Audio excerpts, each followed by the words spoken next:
In an effort to become a better scout, I found it was important to learn more about level geometry and hitboxes in general. This video will compile what I have learned.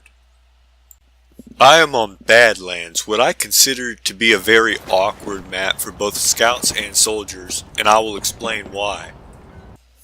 First, you need to understand how hitboxes work. There are two hitboxes for a player, a hit scan hitbox and a bounding box. This video's focus will be on the bounding box. The bounding box is a large rectangle that never rotates as it is locked to the map's axis. This rectangle is used as the projectile hitbox and also to determine if you are hitting the level geometry. So, this all brings me back to why I am on Badlands. This map is made up of many slopes and invisible walls which don't conform to the map axis. You can view many of these hidden details with several commands. To use these commands you must be in a server with svcheats 1. First, I start with vCollide wireframe 1. This shows a cyan hitbox of objects which are solid. This does not show the hitbox of every single prop for whatever reason, as there are still props you can stand on around the map.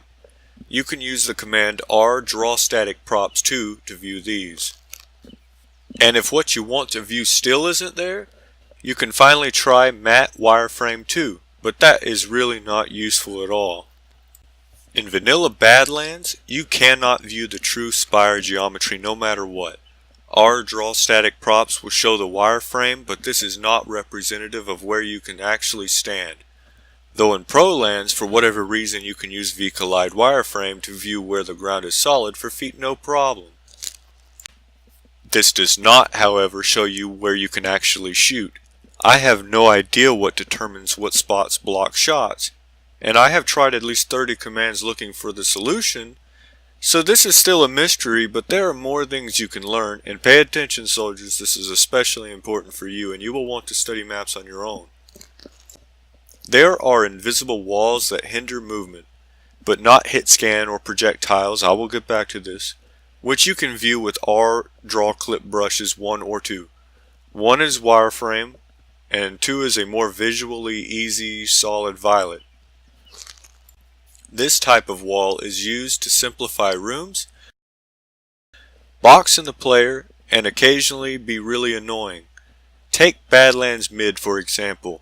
A roamer could hit these hanging walls, which is just frustrating.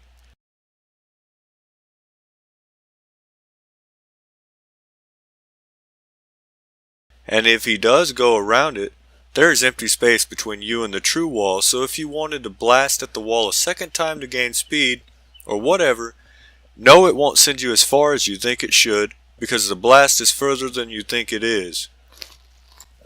Now is a great time to mention what walls can be shot. After turning off the 3D portion of the skybox, which can be turned off with R3D Sky 0, and I recommend soldiers do, you can rocket jump off of just about everything you see.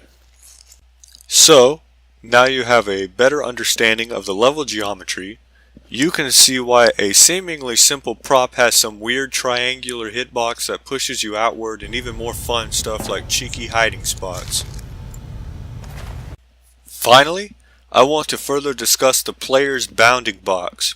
You can view this with CL-int bbox1, though you need to be in third person view to see it, as if taunting or by using the command third person. This is very useful for testing tricky jumps. Note that if you press crouch while in the air, it immediately shortens, and if you release it, immediately goes back to normal.